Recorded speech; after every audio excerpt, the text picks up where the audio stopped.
Hello, hello, hello, hello. Happy Saturday. Happy Saturday. And look at here, it's just me. And I'm in a different location. Um, traveling. If you saw the information, it is the Philly location. Oh, I'm a little blurry over there. Okay. Um, hopefully it'll all come together. Hotel internet is something different. Even though I brought my own internet.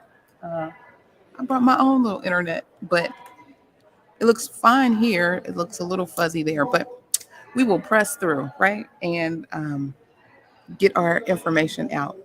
So, let me stop the banner. Comments. Happy Saturday, Josie. Thank you for joining. Thank you for joining.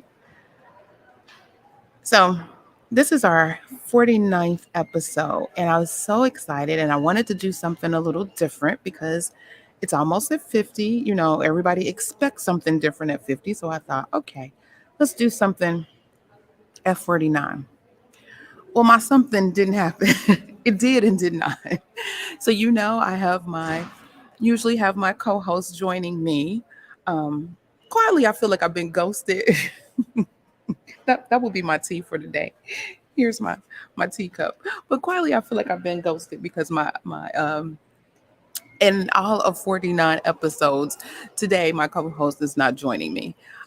He called yesterday and he is very, very under the weather. So for all of those who know the power of prayer, I just ask that you send up a prayer for my co-host, Mr. Jesse, the coding nurse. He was very, very under the weather, and he was like, "I'm gonna try to press through, but I feel bad." And he sounded really, really bad. So I won't beat him up too much, even though we drove 9 hours to get here to Philly to share in this experience together. And he ghosted me. But illness, I do understand. And he felt bad, and he was like, because I brought my mom with me, and he was like, if I did anything and if your mom, gets sick and he was like, no. So no ma'am. And so I was like, okay. So I appreciate that. But I have to press on, and here we are. Um, yeah, it looks a little fuzzy over here on this side on the YouTube. I don't like it, but it is what it is. I will um, upload it, the recording, so you can see it because it's much better over here. So, yeah, it's just I guess the live feed. But anyway, welcome to our Saturday morning tea where we discuss health information, news, education, certification tips, entrepreneurship, and all of the things that may be buzzing around or swirling in your head related to health information. I'm Clarice Warner. I'm the girl with the pearls, the founder and education director of the Professional Reimbursement Network, LLC, where coding education is key. And do you know what it takes to be a certified marketable medical coder? Well, let me share with you information on a free email course on the 5 steps to become a certified marketable medical coder. Are you interested in medical coding, but not sure where to start and scared of wasting time and resources? Let me help you with the right steps to become a certified marketable medical coder. Learn more at bit.ly/5stepscoder. Okay, so thank you, Josie and Tasha, and good morning, for letting me know it looks good. Yeah, you may hear all kinds of noise in my background. I'm down here where they generally serve breakfast, and this is an area where they generally have dinner. And they told me, "Oh yeah, you can have that corner. Nobody will bother you." And no one has actually come in this space. Well, there was one little gentleman earlier when I did the Instagram, and he's left. But I hear all kinds of noises. So anyway, we will press on. We will press on. So if you are on Clubhouse and you are interested in more information on the 5 steps to become a certified marketable medical coder, make sure you click the link.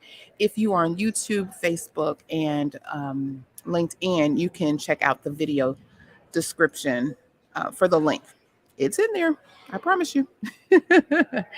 So if you are on Clubhouse and want to join in and add to the conversation, please raise your hand. Now, I'm doing double duty because I don't have a co-host today. So I will be checking to see if there's anybody that wants to come up, and I'll definitely let you up. Again, don't be shy. This is a learning for everybody. If you have never been on the stage in Clubhouse, then this is an opportunity for you to see what that looks like. You know, I'm all about providing experiences. So here's a way for you to experience that. If you may have been intimidated by some of the bigger rooms, it's a nice little small room for you to get your feet wet. So feel free to come on up. And also remember, your opinion matters and is welcomed here. And then for my Facebook, YouTube, and LinkedIn friends, you all know what to do. Put your comments, and I'll show your comments on the screen. And if it's a specific question, if you would put a Q in front of it so I know it's a question, that way I can make sure that we answer the question. So let's get into it. For those who are just joining me today, we are talking about the Philly edition. Because I'm here in Philadelphia. We are also, hey, Asha, where you been? That's a whole other conversation, but welcome. I'm the Philly edition because I'm here in Philadelphia. I have some information related to monkeypox and coding, and a little something for you related to mental health. So let's talk Philadelphia. First of all, these people drive crazy. But I think, it was a Friday afternoon, evening. I did not know. I learned this last night, which explains a lot of the buzz that we saw in the city yesterday. Explain some of the buzz that we saw in the city yesterday.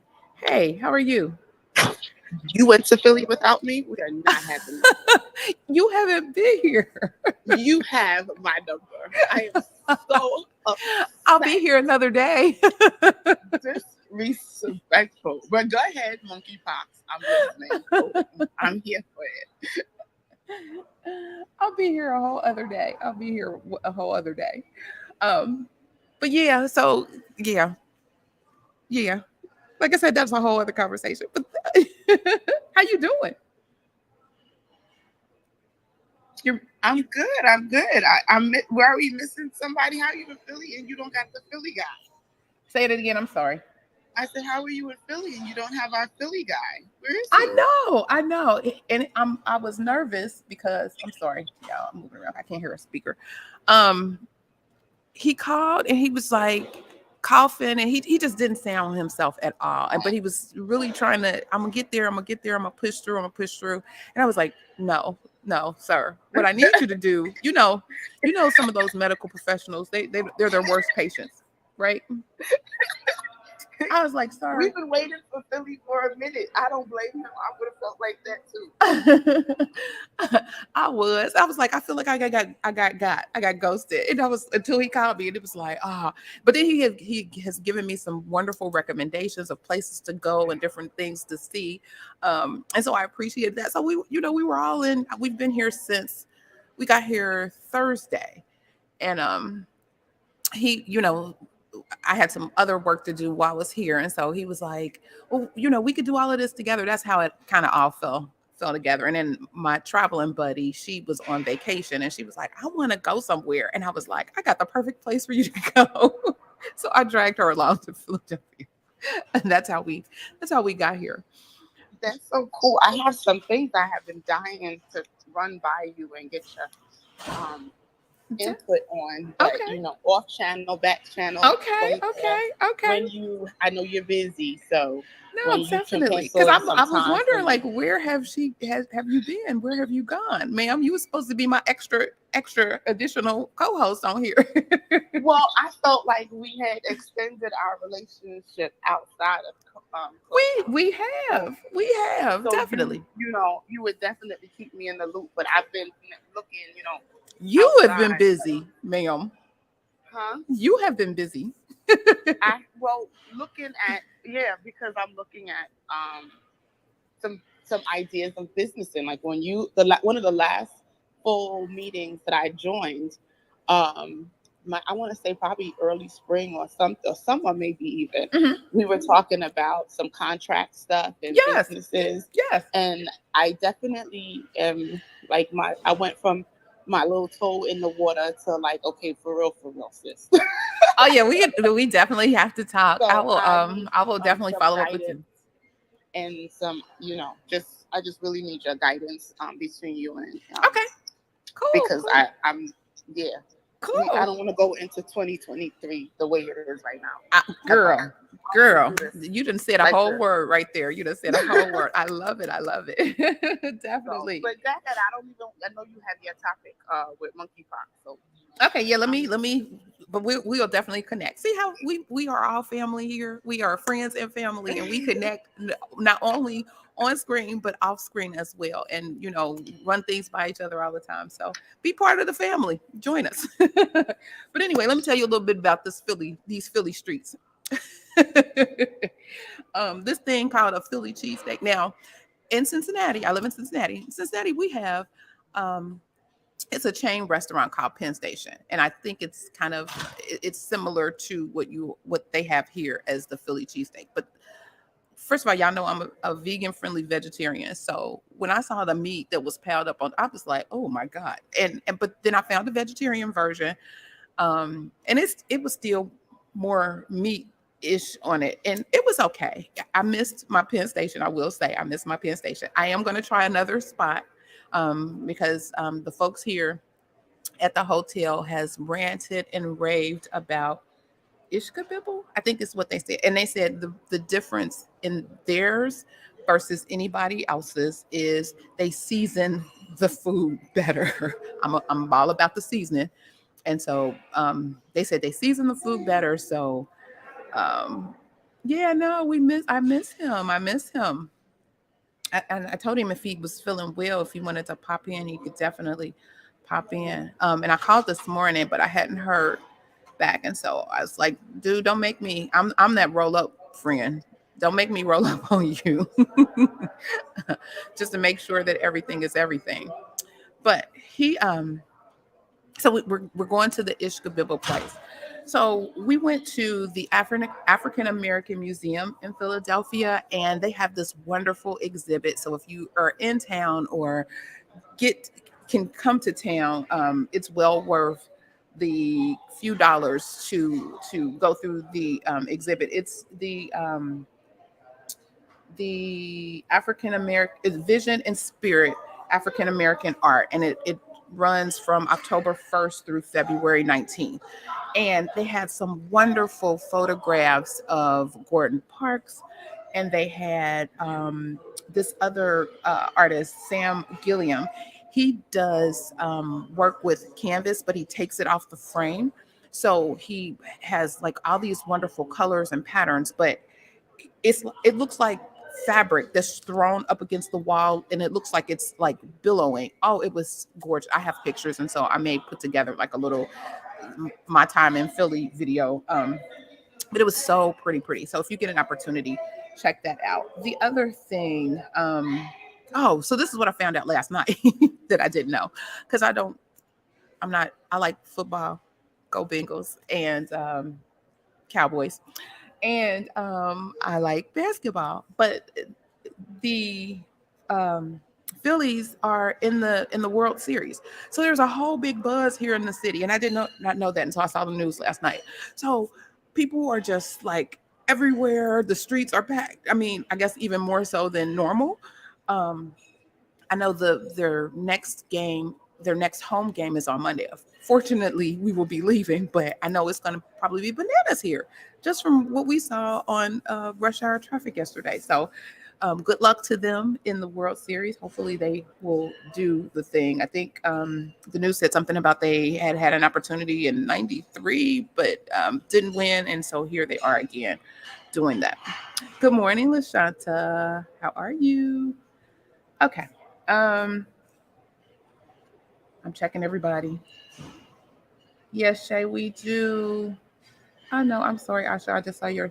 I'm sorry. I feel like the bad person. Okay. So let's see. So we saw the Liberty Bell. We saw the Love Park. So we got all the little signs. They have the regular traditional love sign, and then they have another one that says "I love Philly." Um, we went to the Reading Terminal Market, which is huge. We have something. We have a small scale version in Cincinnati in one of our neighborhoods. I think the closest thing that this market reminded me of is the one North Market in Columbus, but this is on steroids. This one here in Philly, it was huge and people was everywhere, and it was a great experience.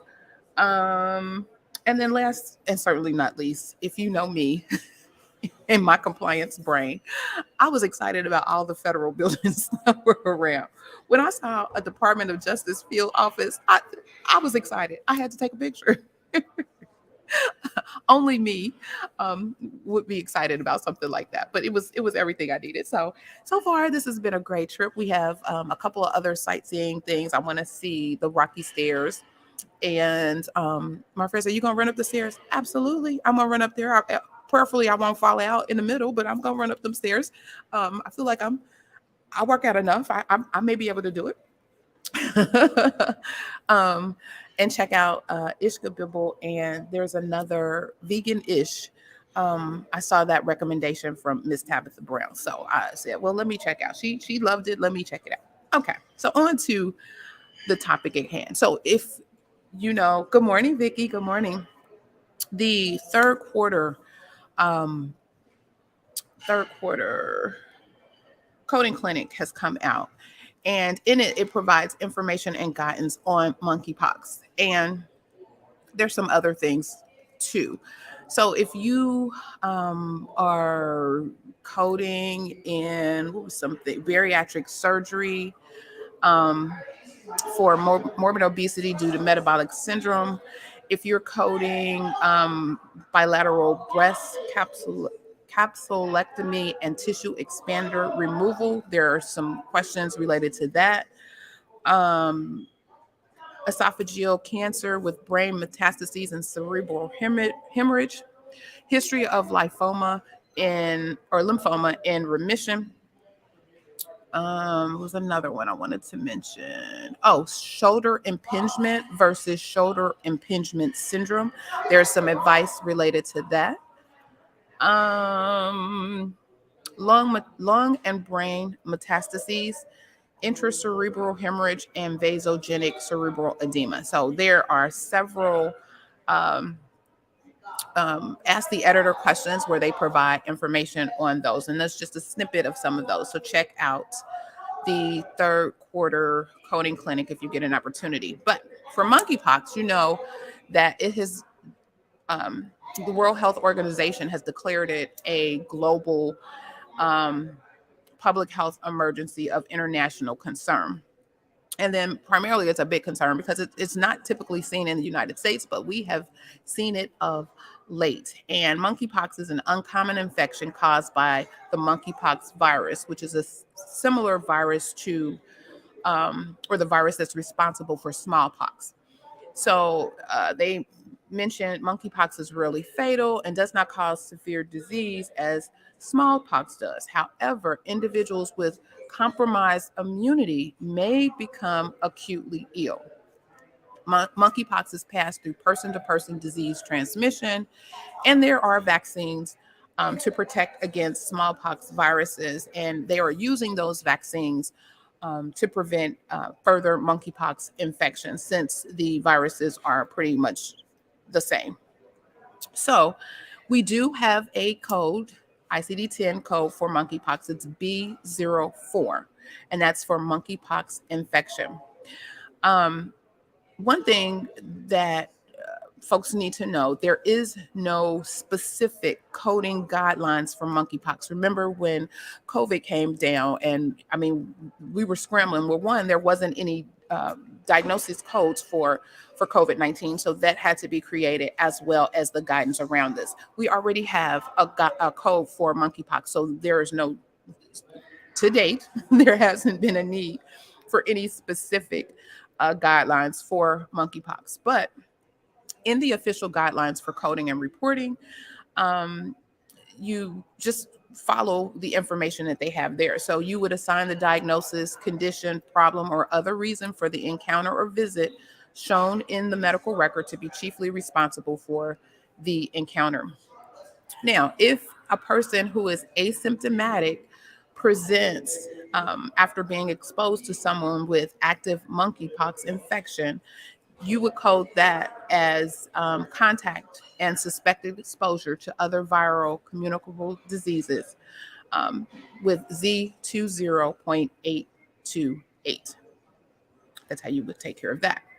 If a person who has monkeypox and is being followed up after treatment, and the provider has documented that lesions are healed, there's no longer any infection, you would code that as an encounter for follow-up examination after completed treatment for conditions other than malignant neoplasm as the first listed diagnosis. That code is Z09. So you would code Z09. You can also code Z86.19, personal history of other infectious and parasitic diseases. Um, and that should be assigned as a secondary diagnosis for the history of the monkeypox infection. So those are some things that they, or some additional guidance that they have provided on monkeypox. Let's see. Questions? Asha, you had anything you wanted to, you gonna be my voluntary jump in co-host that you wanted to add to that? Listen, I just learned a whole earful, so I'm sitting here intently.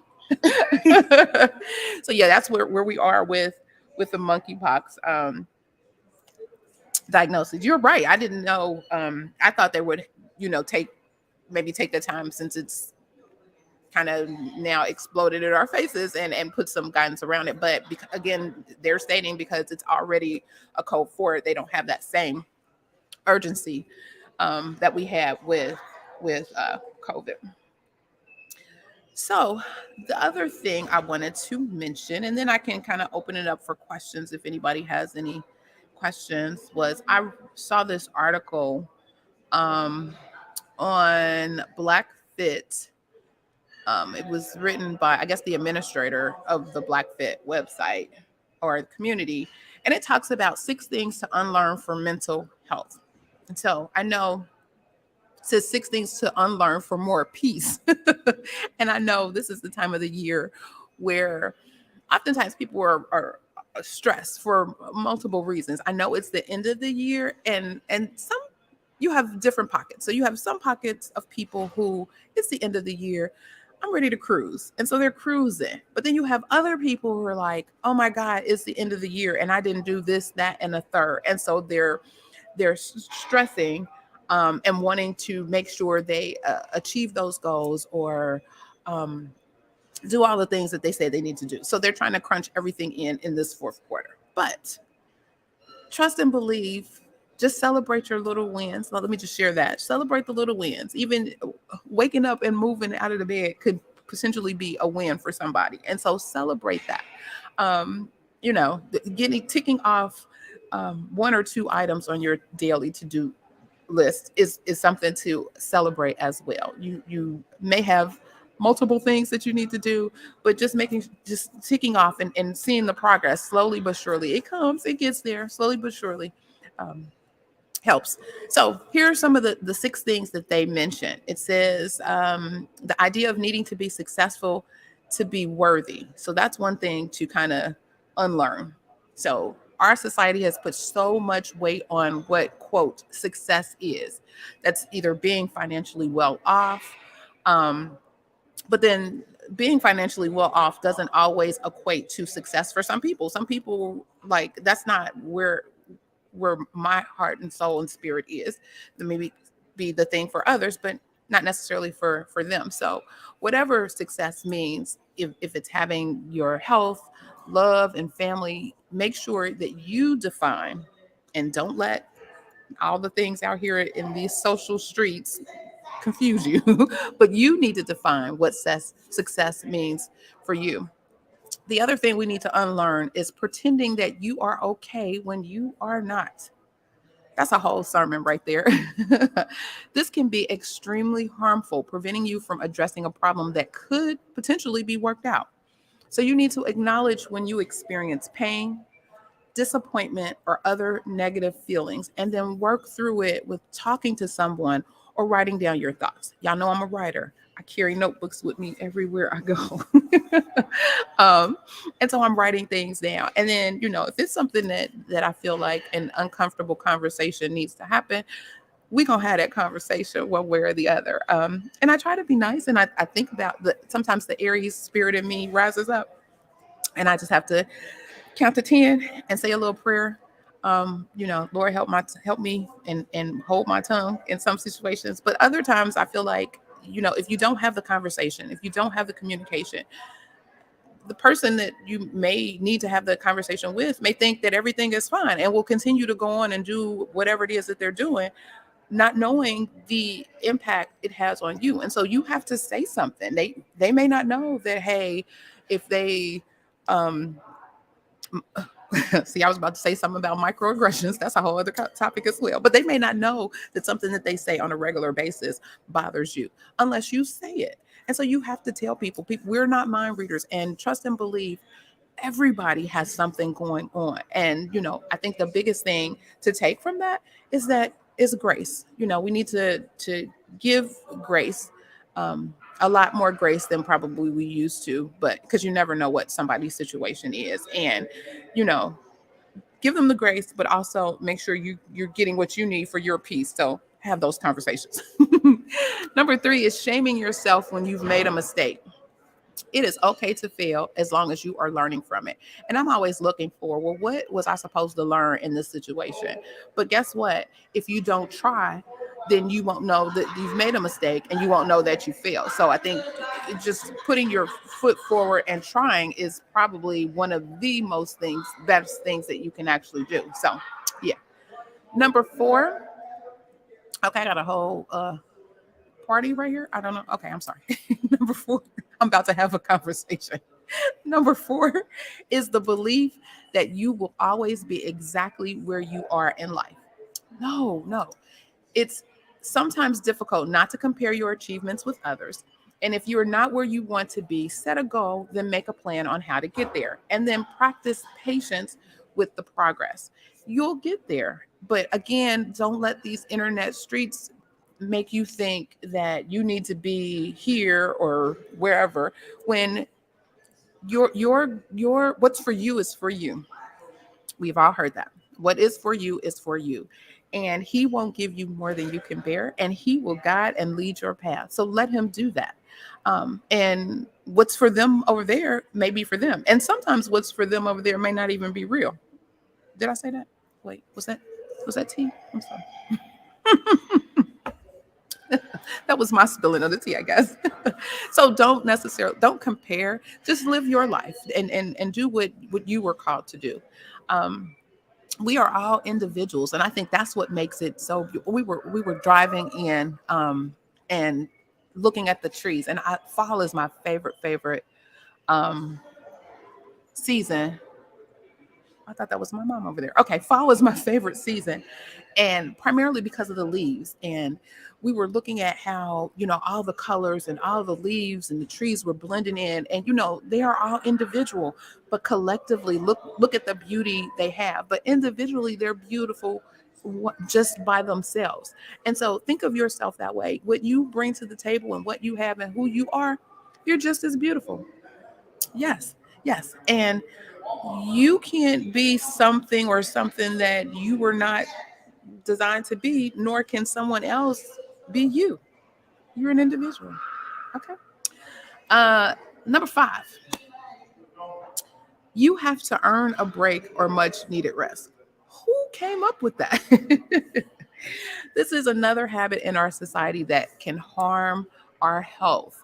When you need to take a break, take it and then recharge and get back at it. And I'll share. Last week, I for some reason I had stacks of work. I had school work, I had client work, I had board work. I had additional projects that I needed to get done. I had my plants are out in my 3-season room, and it's getting cold, so I needed to move them before they froze. I had a lot of stuff going on. I needed to get prepared for this trip, pack myself and my mom and all of the things. And really, all I wanted to do was lay in the bed and curl up every day. And couldn't do that. Couldn't do it at all. But that's all I really wanted to do. And that was my body's way of saying, girl, if you don't lay down, I'm going to break you all the way down. My body tells me that from time to time, like, mm-mm. And I noticed, I shared with my daughter, I like matcha tea. And so someone had given me, I'm not a big Starbucks drinker, but I do like chai tea from Starbucks. And so she was like, Mama, here's a recipe, or here's something she got that tells you what to order when you go to Starbucks with the matcha tea, and it tastes good, whatever. And I was like, okay. So then I was like, oh, let me add some chai tea. So I got a little bitty one. I was like, it don't take a minute. I did not realize the amount of caffeine that's in matcha. When I tell you, I was shaking, physically shaking, because I don't do a lot of caffeine. Most of my teas are decaffeinated or have very, very little caffeine. I was shaking. And so I think part of my whole crash was that coming off of the whole caffeine, the matcha, the sugar, all of that. And it was like, girl, lay down. And so I did. And then I got up the next week and I was like, okay, I'm back. I'm good. I'm back. So all that to say is, when you need to take a break, do so. Self-care is the best care. And you can't help anybody if you're not helping yourself. So take care of you. We need you. So take care of you. And then number 6, that your feelings are bad or wrong. Says for many years, we've been taught that expressing emotion is a negative thing when it's truly the opposite. Expressing your feelings is a way to cope with challenges.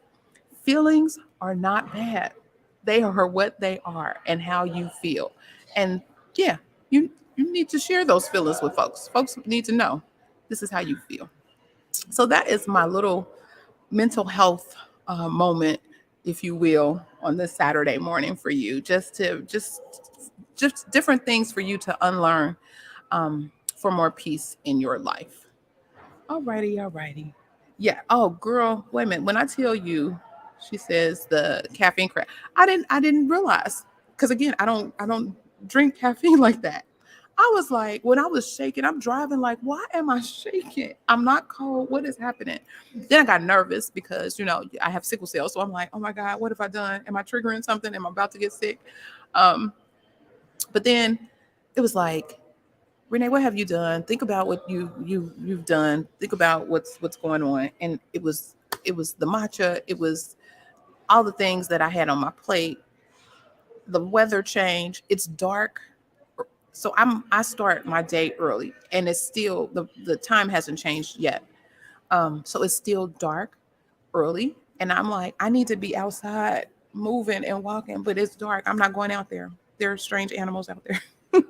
I'm not going out there until I can see what's approaching me. Um, and so I think all of that played into that. But yeah, I learned real quick that is not a good morning, Latoya. I learned real quick that is not the jam. Um, all that caffeine. And then my daughter told me, ma'am, first of all, why are you drinking tea every day? That tea every day. Because I was drinking it every day. I even increased from a small to the next level. Like, oh, this is so good. Girl, if you don't stop. And so I've stopped. I will continue to just invest in Starbucks stock and not in their tea. All right, all right. Yes, I get up at 4:35. I'm up right there with you. It's like, oh my God, if I don't get up and I have my little time where, I read my Bible, I do my prayers, I do all of that. And then it's time to move. And I'm like, let me strap up and I'm going to walk my neighborhood. I try to do anywhere from 3 to 5 miles. I'm like, let's get this in. But it's dark. And I'm like, I can't do it now. So I have to wait. I have to wait. Yes, I was drinking matcha every day. I I know, I'm sorry. And then wait, I even made my own. So not only was I doing Starbucks, but my daughter, when she the last time she was here, she had bought the little Japanese powder in the container. And I was like, oh my God, I can make my own. So I done whipped up coconut milk and matcha, and I done made my own homemade brown sugar syrup. Girl, I'm matcha'd out. I'm like, so I'm surprised I just didn't go on 10. And then my husband, um, one day he had to go to work, and he just came upstairs like, "Are you okay?" And I was like, "Yeah, why?" And he was like, "This was one of the days I guess I had crashed because I was just in the bed. He was like, "You're not moving. I don't hear you talking to anybody.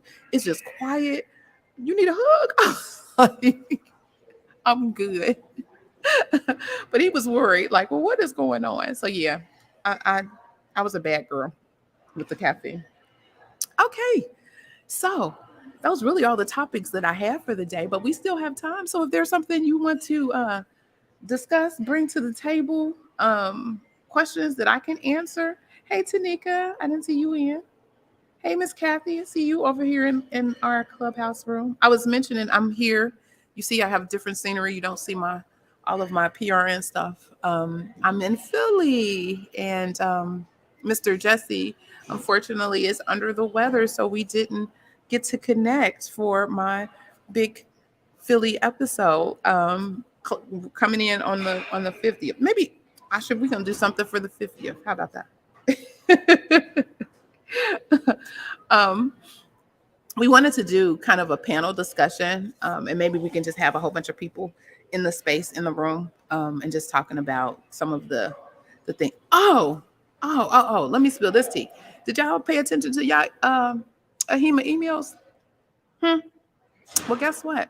They're going up on the fees. I don't know if you knew that, but the fees will be increasing. Let me see if I can find that real quick. And it's like, and so they sent us, I don't know if your uh, CHA people have reached out to you, but they reached out to us to kind of prepare the folks before the email went out. But yeah, the professional membership will increase to $149 starting January 1, 2023. Um, and so that puts us in a pickle because, of course, what you got? I mean, you can get rid of your AHIMA membership. I mean, that is an option. That is an option. Um, they also said you can upgrade to the Premier membership for $50 more. I did see at the conference that there were some people that had Premier membership. It says at the Premier membership level, you enjoy 8 free CEUs, 50% off credential maintenance, and pay no fees for recertification for 2 or more credentials. So that may be an option as well.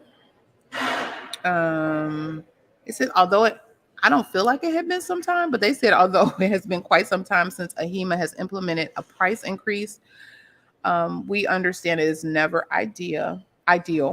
We thank you for your ongoing support and confident that these changes will help us in providing you with the benefits you've grown to depend on, such as access, our members only online community. Who uses access? Does anybody on AHIMA use? Girl, I said that was my exact thought when I saw that, because one don't do what the other gonna do. Um, it's mind boggling to me, and I'm always asking, can somebody send me a direct link, because I can't find anything in Access. I follow like conversations, but folks posting files and information. It's a lot over there. They also mentioned their job board and career center resources. Um, oh, I don't have that. Look, I'm not at home. You see me look around like I was about to go pick up the thing. I did get some active job announcements from different employers or companies that are actively hiring. And I do have a couple things that people have been sending me lately. I guess they found my name, and so they're sending me stuff all the time. Are they remote or are they like contracted? It's some What of kind of things? everything. I will definitely make sure I'll put something together so you all can. I'll put it somewhere and then let you know wherever it is that I put it. Um,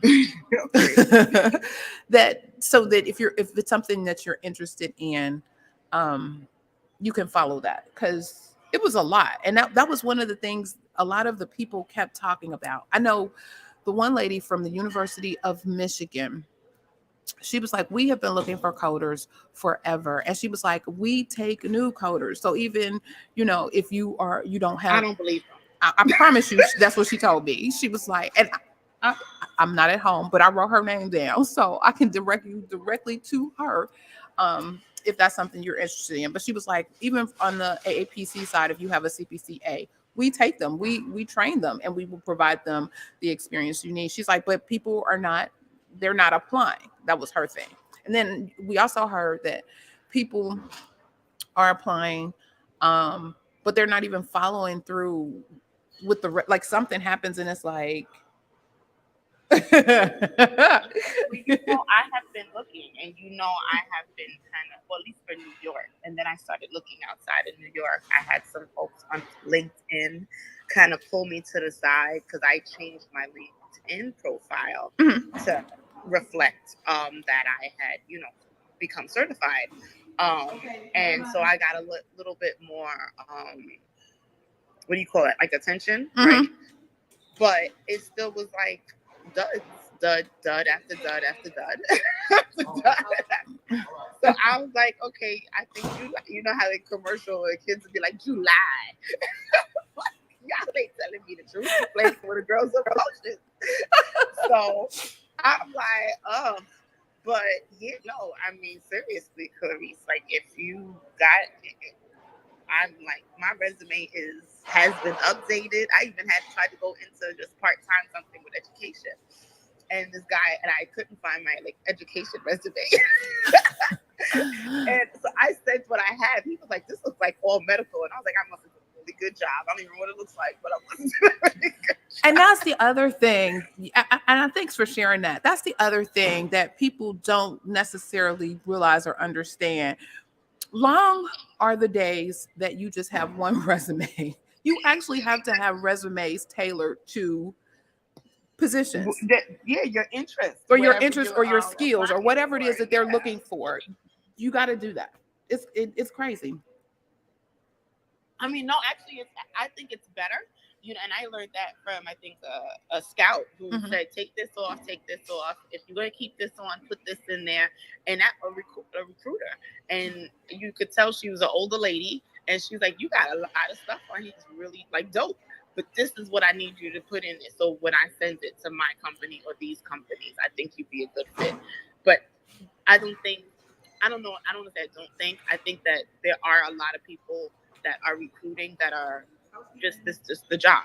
And then there are people that really know what they're doing in that career space. Right. And they're willing to give you the call and the tips for you to be able to, brand yourself in the industry. Right. So the couple of calls I got out of LinkedIn that may have, been able to be helpful like that are good. But I'm also a grown-up, and I like to have a little bit of benefits, or at least make enough money that I don't feel some kind of way when I don't have benefits. Like I'm a whole grown-up. Like, can we not, offer me something as if I still live with my parents? That's not what I do. Exactly. Like I'm way out here in these adulting streets. Don't play with me. Don't play. LaShanta also mentioned that make sure you check your keywords when applying. Can be different for every employer. So make sure that you're adding those keywords into your resume is important. And in the cover letter, if they're looking for you to have a cover letter with your resume, make sure you add those as well. But yeah, you got to tailor, like somebody sent me a resume or wanted me to take a look at their resume as they're transitioning to a different job, and they weren't in the health information space at all. And I was like, is this this what we doing down here in these streets? I mean, it looked like something from way, way back. And she's not that old. I mean, she's a millennial. So I'm like, ma'am, who taught you how to do this? Because this is not the jam. And so we sat down and kind of brainstormed, like, what is your ideal position? What is it that you're trying to do? What you're looking for? And let's look at some jobs. Let's see, what's out there, and kind of look through those keywords, brainstorm, and see what they're asking for. What skill level are they asking for? And remember, we talked about this last week from, was it last week or whenever I came back from the AHIMA convention, where it's not necessarily job titles, but it's job skills, and it's what you can do, because the title may be one thing and you're thinking, oh, this means this and the third, and it's not even remotely near what that title is. So pay attention, drill down, and look at what the actual skills are. She was like, yes, cover letters. Girl, I'm like, somebody asked me I was like, oh, okay, well, I guess I need to pull all of that out together. So again, if you stay ready, you don't have to get ready. So have your blanket kind of template for both your resume and your cover letter. And then you can just interchange whatever it is that you need at that time. I had an interview for a medical clinic in South Carolina. Really? And I thought it was a really dope position. I thought that it was an opportunity as well. So I was like, all right, let me get some boxes. Let's go. But I spoke to, what I also realized is they were doing like an over, like, like they're turning things over. Mm-hmm. Now the problem with that is now she's hiring everybody from my side. So it looked like everybody that came in that was new, including a human resource person that originally interviewed me, was coming out of New York, New Jersey, Pennsylvania, Connecticut, like all on this side. But when you have people coming from here going there, with the cost of living change and maybe even the income, they will be okay. I guess they are okay with whatever that looks like. I was not. And then she didn't have a coder and she didn't have a biller. And you guys know, like, I am dual, getting ready to be biller certified. So when you're going to hire me in a position like that, and now I have, like, now you done missed the buck, because now I have at least 2 years of experience, at least in billing, which is where I'm probably more strong than coding. Okay. And she was talking about less than what I'm making here. No, ma'am. And you want me to have a dual position and almost be like in a directorship of it was like a non-for-profit clinic. She gave me the no, ma'am, like I was asking too much, like I was a little girl. But I was just looking at her like, that's 2 positions in one. And you really are going to tell me how hard it is to code, but you don't code? Yeah, it's an education. It's easy. And then she said, well, we would really need help with billing. I said, but it sounds like you just need help across the board, but you kind of need to pay for it. Like, you can't expect someone to fill 2 positions with 2 certifications in 2 different fields of experience and then not compensate them properly. Right. And I think part of that is folks don't understand the whole revenue cycle and what that entails. And what those positions represent, or what the skill level. There are certain things that you bring to the table as a biller. There's other things that you bring to the table as a coder. But then, you got some folks that's really just they're gonna try you. And somebody would be like, okay, I just want a job, and would, do that. And it's like, but you gonna get what you pay for. I always believe that you get what you pay for. Well, that's kind of how I had to leave that situation. Yeah. I was really disappointed, but then I was also disappointed when it's people like us that do us. Ma'am. And her only argument was, well, it's North Carolina. And I was like, North Carolina still ain't that cheap. Like, right now, they're doing so much in that area, closer and out of Charlotte, that it's almost like it's not as expensive as New York. But I said that. So I said, why would I come down there and make less money than I'm making now? And I'm in an entry position here, and I make pretty good money. But I'm going to go down there and be in a senior position and make less and still kind of be house broke? Like, how's that? I was like, ma'am, and we were zooming so she could see my face. I was like, see, I'm the little girl you don't want to interview because I'm Yeah. gonna tell you, like in the interview, like with all due respect, like that's kind of wrong what you do. Yeah, that's a mess. And then also, again, understanding the whole revenue cycle piece, but then explaining to them your value and what it is that you can do for them. And so let me show, this is the money that I can bring in for you. This is what you got going on. But if you have somebody with the level of knowledge and experience that I'm bringing to the table, my job will pay for itself in just the revenue that I can bring in. So, That part. that whole part, like, don't nickel and dime me, because I know how to make sure compliantly how you can do, you know, what you need to do in order to have somebody like me in your organization. And LaShonda, this is a good point. She's like, if you're new and it says 1 year experience still apply, I tell people to go for the gusto. I'm seeing all kinds of stuff on job descriptions, and I'm like, think about it. This is what their ideal person looks like. They may not never get their ideal person, but they'll take the closest they can get to it.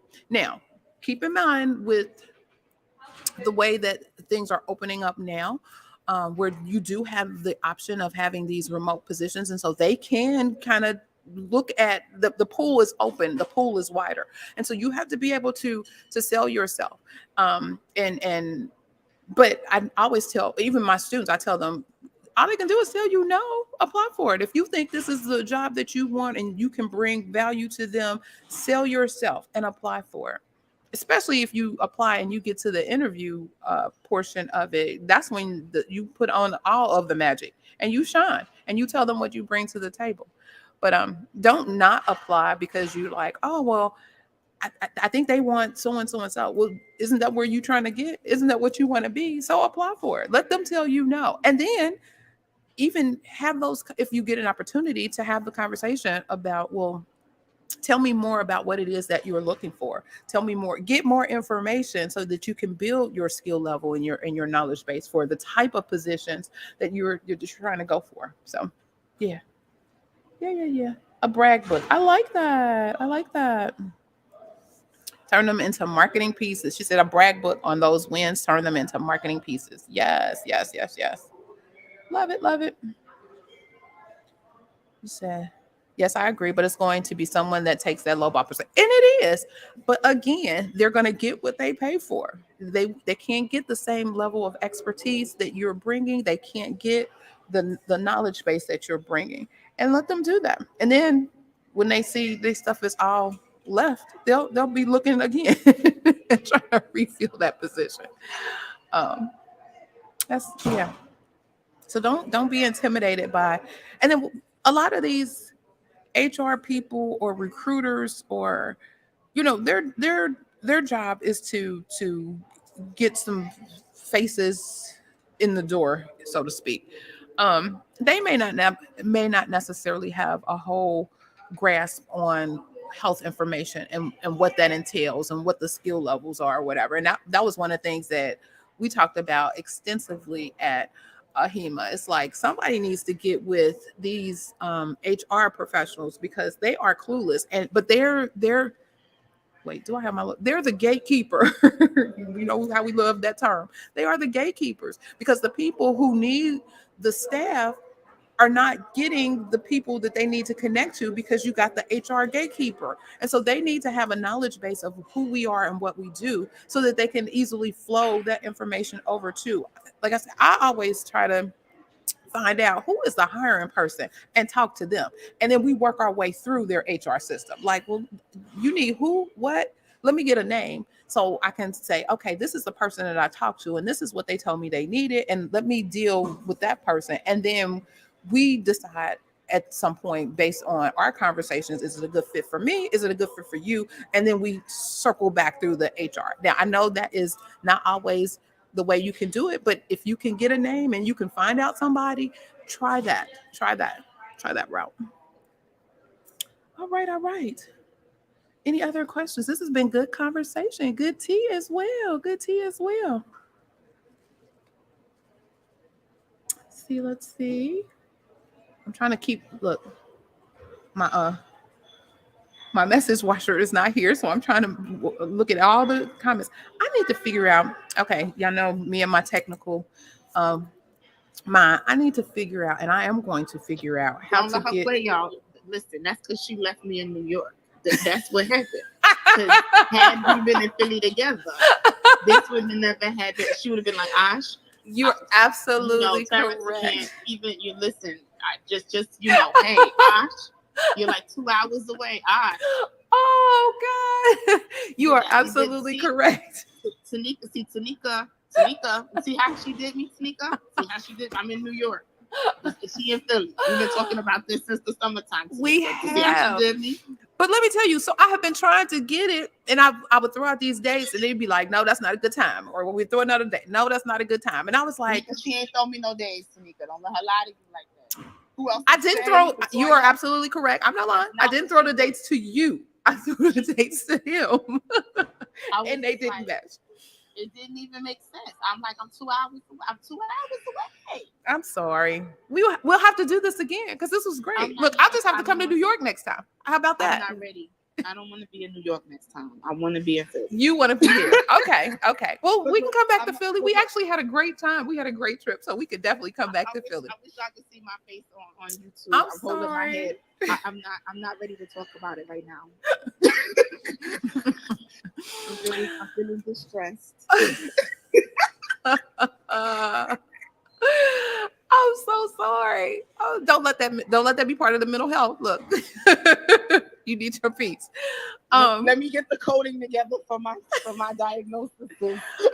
I'm so sorry. So what had happened was we were gonna put together, because I wanted to do, y'all know me, I love to, I try to, in some instances, dream big. And so what I wanted to do was Tanika have, in the hallways laughing at you. I know she is laughing. I see her. Kathy too. What I wanted to do was like host a whole little session. So people who wanted to come could come. We'd be in, we'll have the panel, but we would be in here and we would do our thing. That's ultimately what I wanted to do. But then that didn't happen, and we didn't figure, but we're gonna put something together by the spring, if not sooner. Because I can't get caught out here in these eastern weather streets, because y'all got foolishness going on when it gets cold and snows and all that. I can't get stuck out here. So let's put together. I'm gonna put something together for real. We'll do it. Oh, there's my people. We'll put it. We'll put it together. Tanika said you have caused me to have undue stress. Oh Correct. my God. I logged in. She said, and I'm zooming. Here's a hug. Here's a hug. Did she do me that way? Here's a hug. But as soon as I saw you pop up, I was like, well, wait a minute. She ain't. I'm sorry. I apologize. From the bottom of my heart. I love you. That's why I still come back. I know. I should have just went in the hallways and rolled my eyes in the comments. Like, let me tell you what this one did. Quietly.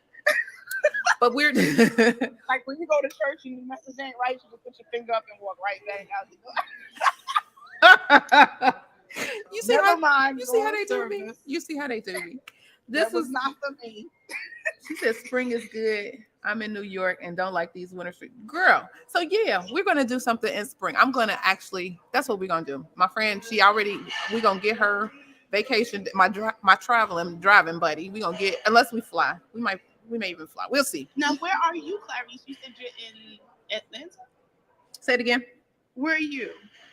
Right now? Or where do I live? I'm in Cincinnati. I'm in Ohio. No, I know where you are right now. Don't play with me. I'm from Cincinnati, Ohio. Oh, okay. All right. So that's why I was trying to get like. I got cousins in both, so you just gotta tell me. Oh, I don't know where in Ohio my cousin is, but she out there. We figure it out. But yes. No, but I'm really down for whatever. It's the weekend, so from Friday, whatever, it's all good. We just have to connect. We just definitely have to connect and pull that together. I really would love to put together a lot of stuff on the table to make it work. Yes, I would love to put together. Yeah, we're gonna do that. So we can put together kind of like a coding information kind of thing, some motivation kind of thing, some Y'all hear her, entrepreneurship. right? And I think it's recorded. It's recording. Right? Look, because I'm manifesting. Be like, Asha, I got you. I'm manifesting this thing. I'm manifesting this thing. When I say you sometimes have to build your own table, don't worry about having a seat at the table, build your own. I can see us building. I see the little stage. I see the couches where we sitting at the top. Ma'am, look, I see this thing. I may have to call my husband and get him in because he can do the video or the. I see this thing. So yes, ma'am. Yes, ma'am. We may pull this together in the spring. It'd be for my birthday. How about that? I'm a spring baby, so we can do something for my birthday. Yes. Look, instead of throwing a to do at home, I can throw a business to do. How about that? Mm-hmm. I feel that in my spirit. Yes. So we're going to plan that. So that way it'll give me something to plan and execute. Okay, that'll be the go. So in spring, we're gonna have this.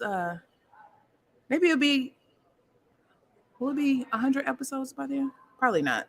Whatever. We'll figure out something. We'll do something. Maybe it's 75. We'll do something then.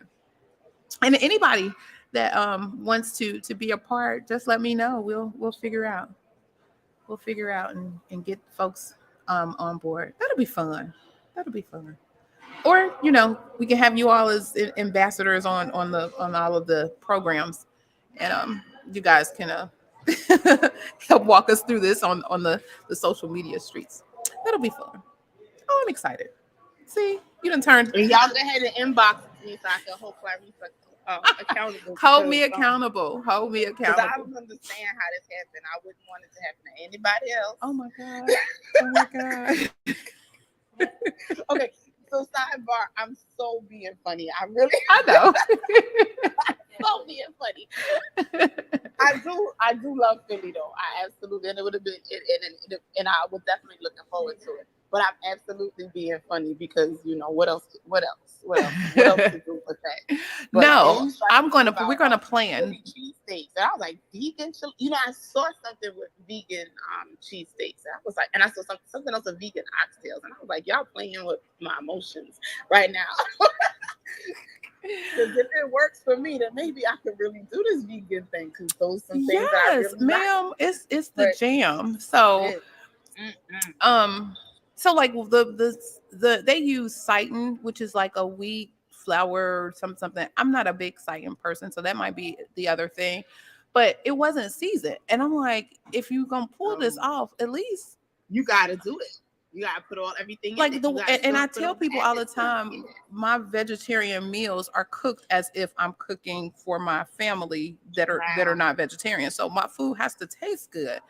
And then in that respect, folks who are carnivores don't even know that they're eating vegetarian stuff because until they watch me eat, and then they'd be like, oh, okay, that's the vegetarian. Otherwise, they'd be like, oh, I want some of this, I want some of that, I want some of that. But what the Penn Station restaurant at home, they have like artichoke hearts, and they'll use that for the substitution of chicken, and it's well seasoned and it's cooked the exact same way. And if you didn't know, you wouldn't have known that you're not eating chicken. And so that's what I normally get when I'm there. So you can use vegetables. You don't necessarily have to have a whole bunch of processed stuff to create a vegetarian meal. And that's what I try to explain to people. And then we had this running joke the other day. Somebody was like, oh, well, they have salad. If another person tells me they have salad, I promise you I'm going to stab somebody in the neck. That's the violent Aries part of me. I'm sorry. I'm going to hand you the pork. I'm like, I like food too. I want to eat. You don't, and you don't even make your salad like I make my salad, because my salad is beautiful. So don't give me that. I got some lettuce and tomato over here. No. No. I actually just learned, a friend of mine was working for like one of those harvest places, and they had this abundance of mushrooms. I want to say last winter, and I was going crazy because I was like, I don't eat mushrooms. What am I gonna do with these mushrooms? And I said, well, I know if I'm gonna eat them, I'm gonna have to hide them in my foods, if that makes sense. Okay. So I made a mean pasta, like a ziti. with the mushrooms. I grinded them in my processor, like and seasoned them like you would ground beef. Mm-hmm. Like you said, season it the way you would season whatever meat you would put in regular. And seasoned them like that and browned them a little bit because they're mushrooms, they're not, real meat, but seasoned it to taste, put it with my tomato sauce, seasoned my tomato sauce again to taste. And girl, I put that thing in the oven and it popped that. Now the cheese is not vegan. I'm gonna tell you that. I don't know anything about vegan cheese and dairy products. I don't eat a lot of dairy anyway. But they ate that thing. I was afraid to tell them that it was mushrooms because I was thinking they would be, people get weird afterwards. But they ate that and they were like, yo. One of my cousins told his mom, he was like, yo, I should threw down with this ziti. I had never had ziti like this before, and the meat sauce and I was like, it's not meat, it's grounded mushrooms. It's grounded mushrooms. See, they don't like, have a clue. They were like, no way. I said, no, for real. I said, y'all brought me all these daggone mushrooms. I was trying to figure out what to do with them. So that's what it came. It came out to a decent meal. So I said, you have to, when you put yourself in those situations, you learn as you go. Yes. That I don't know if I could throw myself all the way in and try to figure it out. I might, just fall off the turnip truck. But when I learned like artichoke, like you learn what vegetables you can substitute as the meat stuff rather than the processed stuff. Because that processed stuff does bother me. I read those labels and I'm like, you put what in what to make what? Nah. Thank you, Vicky. All of this other stuff. Yes. So here, let me put you up on some more game and some tea. So I love seafood was my jam, and I have learned that hearts of palm, if you buy it in a glass, I don't like canned stuff, so I buy it in a glass at the store. You can take that with a fork and shred it, and it gives you the consistency of your crab. And so that's what I use to make my crab cakes. Baby, when I tell you, I have to show you. I'm going to send you some pictures just of what that looks like. I have, again, folks who eat all kinds of meat. Like, could you make us some of those crab cakes? Can you make some of those crab cakes? This is so good. Kathy, I'm with you. I like feta. So there was a brand of cheese, and I can't think of it off the top of my head, that had a feta. There's one that also has a good Parmesan as well. But some of them other cheeses, they have like this funny aftertaste or something. I can't do that. I love butter. So there is a great vegan butter that tastes like butter. I like that. And then Asha, to your point, I like oyster mushrooms. And so I take them, like when I'm making gumbo, or if I'm making like jerk chicken, or I'll put them in the season them up, put them on a flat pan in the oven, and then add barbecue sauce on it. So that'd be like my version of barbecue chicken when I'm going to other folks who having a cookout. It tastes like dark meat chicken to me. And so that's what I use for that.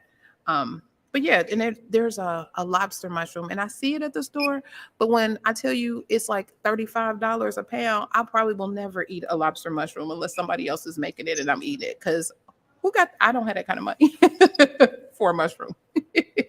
So, but yeah, there's a whole bunch of different types of mushrooms out there that's supposed to mimic different things. But again, I think it's all in the seasoning and how you use it.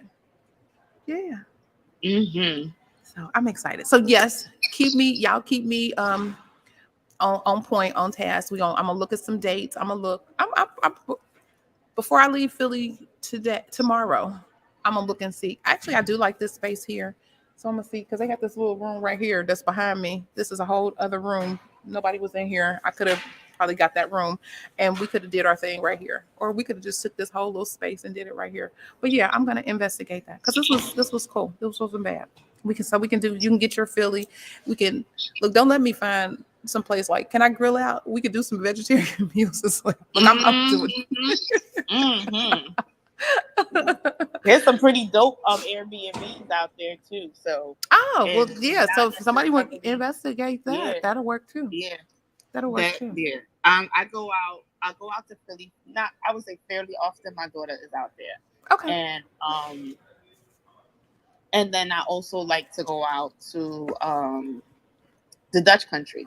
Okay. So that to me is like, oh my goodness, that's a whole, because that is just a whole different lifestyle period. Okay. But the farm area and then just being around everything naturally grown is, you just get the food out there just tastes different. It's because it's I think it's closer to nature. It's closer to the earth or it's whatever. literally farm to table. Yeah. So if you have any respect for that level of nature and eating, then you understand that it don't even. I said to my daughter when we used to go out there all the time for her birthday, and I said to her, I said, even I know some people have like lactose incontinence and whatever.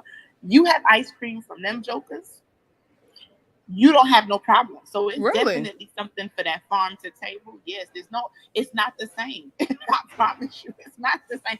Any of the stuff that, even the food just doesn't digest the same. Like, you can eat pretty decent. I mean, everybody talks about like those nice, and I know we're talking about vegetarian stuff, but even the meats, it's just different. So we have to consider when the meat has to be traveled to us, what they do with it, right?